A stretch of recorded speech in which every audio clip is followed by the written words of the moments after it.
Faith was not always something I fully understood. It wasn't something I woke up one day possessing in its entirety. It was built over time through moments of searching, questioning, and sometimes even wrestling with God. I look back now and see that His hand was there from the very beginning, even before I recognized it.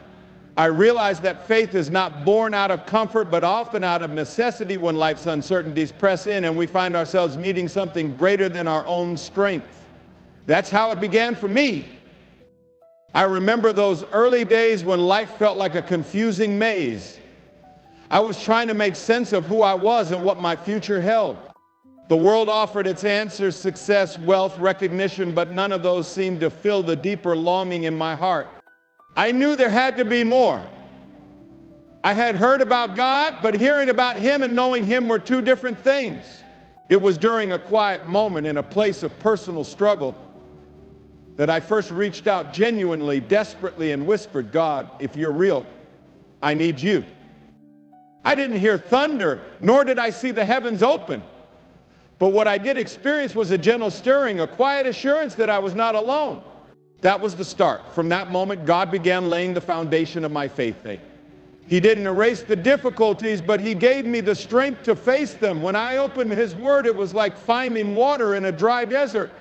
I read verses that seemed written just for me, words like, "I will never leave you nor forsake you," and cast all your anxiety on Him because He cares for you. Those were not just religious phrases, they became lifelines. God's promises became personal. When fear crept in, those words reminded me that I was held by someone who was bigger than my fear. When doubt whispered that I wasn't good enough, God's voice through Scripture reminded me that His grace was sufficient and His power was made perfect in my weakness. As my relationship with God grew, so did my understanding that faith is not just believing in God when things are good, it is trusting Him when everything seems to fall apart. Faith is standing firm when the storm is raging, knowing that God is still in control. It is believing that He is working all things together for good even when I can't see it. There were times I stumbled, times I questioned whether God was still there, but each time He met me right where I was. Sometimes with a quiet peace, other times through the words of a friend, or even through a song that seemed to speak directly to my situation. Every time He reminded me, "I am with you." That foundation of faith became the anchor for every trial that was to come. It didn't eliminate the struggles, but it gave me the courage to walk through them. It wasn't faith in my own strength, it was faith in a God whose strength never fails. And that has made all the difference. Because when you built your life on the foundation of God's unfailing hand, no storm can shake you beyond repair. You may bend, but you will not break. You may stumble, but you will not fall beyond His reach. And when you walk that journey hand in hand with God, you will discover that every step, every trial, and every triumph is leading you closer to Him. There came a time when faith was no longer just something I spoke about. It became something I had to cling to with everything in me. Trials have a way of revealing what we truly believe. It's one thing to trust God when the sun is shining and everything is going according to plan. But it's in those moments when the storm clouds gather, when the winds of uncertainty howl around you, that faith is truly tested. And I found myself in such a place more than once. There were seasons when everything I held dear seemed to be slipping through my fingers. I faced disappointment that cut so deeply it felt like I might never heal. There were prayers that seemed to go unanswered, long nights when I pleaded with God for direction, for provision, for relief. And when the answers didn't come in the way I expected, doubt tried to creep in. Maybe you've been there when it feels like heaven is silent and you wonder if God has turned His face away. I understand that feeling. I know what it's like to ask God, "Where are you?" and to hear nothing but silence in return. But I also know this: God's silence is not His absence. He is closest when we feel we are at our weakest. I learned that God often works in ways we cannot see. His hand is moving even when we cannot trace it. I remember a particular time when the weight of life seemed unbearable. I was at a crossroads, facing a situation that no human wisdom could fix. I was tired of fighting, tired of trying to hold everything together. I knelt down and prayed one of the simplest prayers I have ever prayed. I said, "God, I can't do this. I need you to take over." I didn't receive an immediate solution, but what I did receive was something far greater as peace. That peace that surpasses all understanding settled over my heart. It didn't make the problem disappear, but it gave me the strength to face it. And slowly, God began to unfold his plan. Doors I never expected to open swung wide. Resources I didn't know existed were placed in my path. People I had never met became sources of encouragement. I realized something profound. God doesn't always remove the storm. Sometimes he calms his child in the midst of it. He teaches us to walk through the fire without being consumed. He allows the struggle not to break us, but to shape us. Each trial became a lesson in trust, a reminder that his hand was guiding me even when I couldn't see the way. Looking back, I can see that every trial was not a sign of God's answer, but proof of his presence. He was working in the waiting. He was refining my faith, drawing me closer to him, teaching me to rely on him alone. What I once saw as setbacks, I now see as stepping stones, each one leading me further along the path he had prepared for me. So if you find yourself in the midst of a trial, wondering if God is still there, I want to remind you he is. His hand is upon you. You may not understand it now, but he is shaping your story.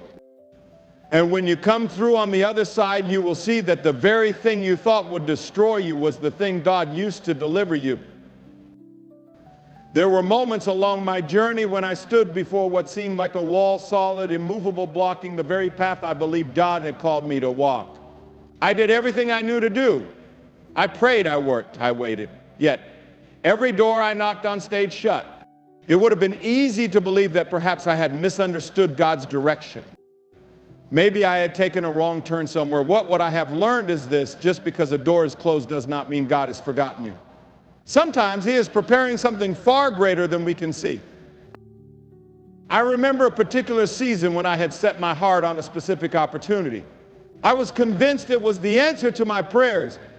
It seemed like the perfect solution, a way forward, when everything else seemed uncertain. But the door didn't just close, it slammed shut. I was disappointed. I wrestled with questions. Had I misheard God? Had I failed him somehow? But God's ways are not our ways, and what I perceived as a rejection was in reality his redirection. Shortly after, a door opened that I never even knew existed. It was not what I had planned. It was not what I had prayed for. But it was exactly what I needed. It was better than what I had asked for because it was from God. When I stepped through that door, I saw his hand so clearly leading, providing, and blessing in ways that left me in awe. I've come to understand that what we often see as detours in our lives are actually divine appointments. We serve a God who knows the beginning from the end. He sees the road we cannot see. While we are looking at what is right in front of us, he is preparing the next chapter of our story. Sometimes he holds a door closed because he knows what's on the other side is not for our good. Other times he is simply saying, not yet, because his timing is perfect. There were doors I desperately wanted to walk through, opportunities I thought were essential for my future. But as I stand here today, I thank God that he did not give me everything I asked for. I thank him for the doors he closed, because had I walked through them, I would have missed his best. Sometimes what we perceive as the end of a dream is actually the beginning of God's plan. There is one truth I've held on to through it all: when God opens a door, no one can shut it. And when he closes a door, no amount of striving can force it open. That is why we must trust him. We must trust that he is working all things together for our good, even when we cannot understand it.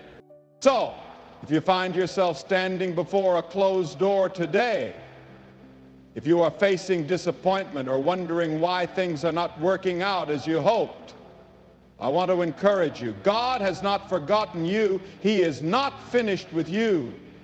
That closed door may be the very thing that is protecting you or preparing you for something greater. Hold on to him. Trust his timing. His hand is upon you, guiding you toward the doors that no one can shut. And when you step through those doors, you will see that it was not by your strength, but by his grace that you have arrived exactly where you were meant to be.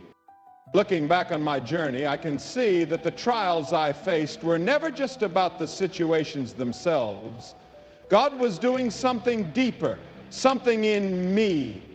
I didn't understand it at the time. I just wanted the pain to stop, the problem to go away.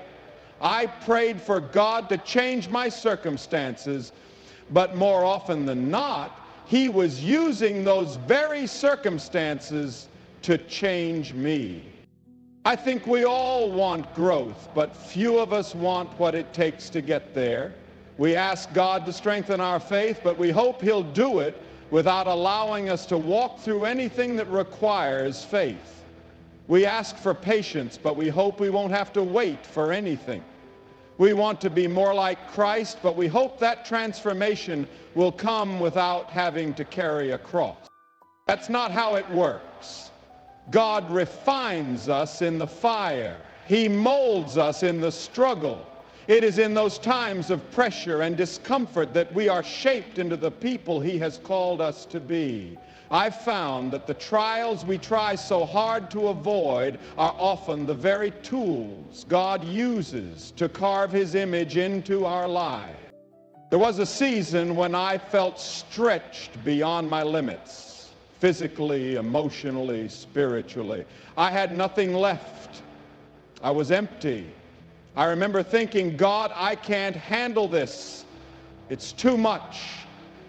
But that's exactly where He wanted me. Because when I reached the end of myself, I finally realized I was never meant to rely on my own strength. That's when God began to teach me what it means to surrender. Surrender isn't giving up, it's giving over. It's laying down our plans, our timelines, our need for control, and saying, God, your will be done.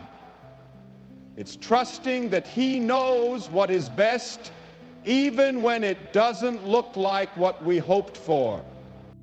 I learned that real strength is found in weakness. The world tells us to be self-sufficient, to pull ourselves up by our bootstraps, but God says, my grace is sufficient for you, for my power is made perfect in weakness.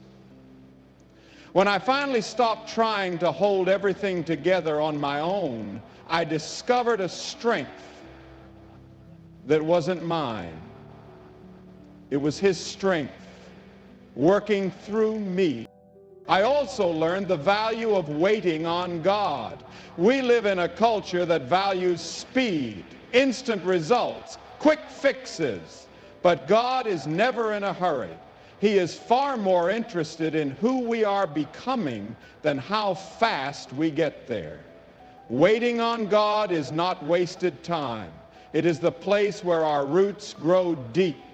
It's in the waiting that our character is built, our faith is tested, and our hearts are prepared for what He has ahead. Through it all, I discovered that the struggles I wanted to escape were the very things that equipped me for the triumphs to come. The pain I thought would break me was the process God used to build me. He was preparing me, stretching me, strengthening me, not just for the victories in this life, but for a deeper relationship with Him. So if you find yourself in the middle of a struggle right now, if you feel like you can't take one more step, know this: God is doing something in you. He is shaping you. He is strengthening you. He is preparing you. And when you come through this season, you will not be the same. You will be stronger. You will be wiser. And most importantly, you will know Him in a way you never have before. There's a moment that comes after the struggle, after the waiting, after the tears have been cried and the prayers have been whispered in the darkness. It's the moment when you stepped into the victory God had prepared all along. And when you reach it, you realize something profound. It was never about you. It was never about your strength, your wisdom, or your abilities. It was always about God. His hand had been guiding you every step of the way. And when you finally stand on that mountaintop, you can't help but look back at the valley you came through and say, only God could have brought me here. I've stood in that place more than once, and every time I've been overwhelmed, not just by the joy of the triumph, but by the sheer grace of God that carried me to it. There were doors that opened, not because I had the right connections, but because God made a way. There were needs met, not because I had the resources, but because God provided. There were victories won, not because I was strong, but because He fought for me. I remember one particular breakthrough that came after a season of deep struggle. I had reached the point where I thought perhaps things would never change, but God had not forgotten. Suddenly, the very thing I had been praying for was placed in front of me, almost as if heaven itself had orchestrated every detail. And in that moment, I knew this was not chance. This was not luck. This was the hand of Almighty God. When we experience those victories, it's easy to get caught up in the celebration, to feel like we've arrived. But I've learned that every triumph is not an end point. It's a testimony. Every success is not just for our benefit. It is an opportunity to declare the goodness of God. When we see His hand so clearly, our response should be one of humility and gratitude.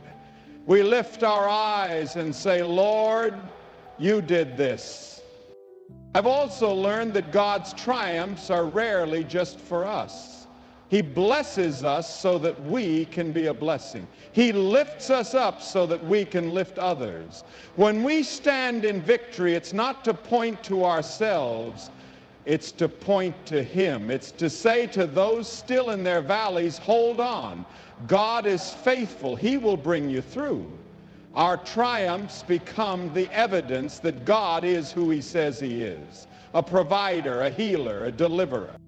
But perhaps the greatest triumph of all is not what God does for us, but what He does in us. The external victories are wonderful, but the real miracle is the work He has done in our hearts. We come out on the other side with a deeper faith, a stronger trust, and a clear understanding that our lives are in the hands of a God who never fails. So, when I reflect on every triumph, every blessing, every victory, there is one thing I know for certain. It was God. It was always God. And to Him belongs all the glory. When I think about the journey, the trials, the closed doors, the moments of waiting, the shaping through struggle, and the triumphs that followed, there is one thing that becomes clear above all else. It was never just about me. Every step of the way, God was writing a story far bigger than I could see. He wasn't just leading me through difficulty so that I could come out stronger. He was shaping my life so that I could be a reflection of His grace to others. I've come to realize that our lives are not meant to be lived in isolation. The journey God takes us on is deeply personal, but it is never only for us. He molds us through the valleys and lifts us to mountaintops, not so that we stand there alone, but so we can reach back and help others who are still climbing. That is the heart of God, to work in us so that He can work through us. There were times when I thought the pain I endured was wasted. I wondered what good could possibly come from certain seasons of brokenness. But God never wastes a wound. He uses every scar, every hardship, every tear as a tool to touch the life of someone else. When I've stood before others who were hurting, people walking through the same valleys I once walked, it was not my success that gave them hope. It was the testimony of how God carried me through. It was the story of His faithfulness in my weakness, His comfort in my grief, His strength when I had none. That's what this journey is really about. It's not about arriving at a place where life is free from struggle. It's about knowing the God who carries us through every struggle and being willing to tell the world about Him. Each of us has a story, and every story matters because every story reveals something about God's heart. I've had the privilege of standing before people who were desperate for hope. Some were facing loss, some were battling fear, some were searching for purpose. And as I shared how God had moved in my life, I saw it time and time again. Hearts opening, tears falling, burdens lifting. Not because I had all the answers, but because they saw the same God who had been faithful to me could be faithful to them. That's the beauty of God's hand in our journey. He takes what the enemy meant for harm and turns it into something that brings life to others. The trials that once seemed unbearable become the very testimonies that lead others to Him. The closed doors we resented become the examples we use to remind someone that God's timing is perfect.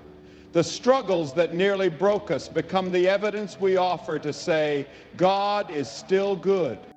This journey is not just about reaching a destination. It is about walking closely with God and allowing Him to use our lives for His glory.